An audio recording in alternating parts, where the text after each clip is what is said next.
Poznata je izreka da nema dobrog špricera bez dobre sode. Mada mnogi ne vole da razređuju vino vodom, postojanje sodara u Somboru više od veka potvrđuje da ljubitelja špricera ipak ima. 13. marta sljedeće godine će biti 109 godina postojanja naše firme, a ujedno, da samo kažem, ova mašina što ste snimili, ovo je malo novijeg datuma, mi punimo i na mašinu koja je isto 106 godina.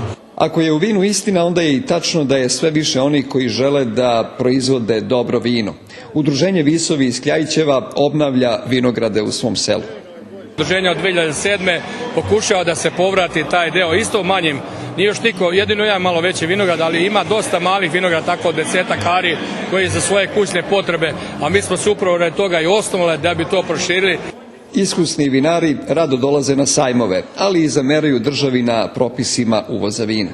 Nas kolje varijanta uvoza jeftinog vina iz okoline. Ako je vino iz Čilea 250 dinara butelja, onda o čemu mi da pričamo? A to će nas sve da snađe onog trenutka kad se otvore vrata Evropske unije. Mi, naši vinari, ima da budemo u jednom beznađu, jer naš proizvod ćemo vrlo teško prodati. 6. festival vina u Somboru predstavio je najbolje vinare, najbolje gastronome. Zatim proizvođače hrane, salaše, tamburaše, udruženja žena, mesare. Da li je to dovoljno za turističku ponudu?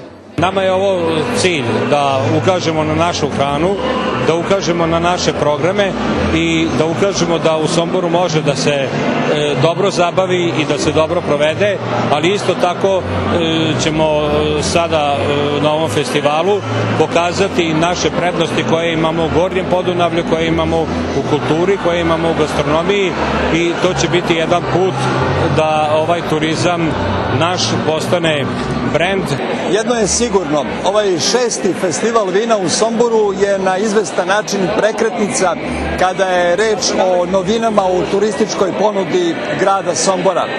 Od naredne godine ovde bi trebalo da dođe još više stranih izlagača, ali i turista koje treba da privuče ponuda turističke organizacije Sombora.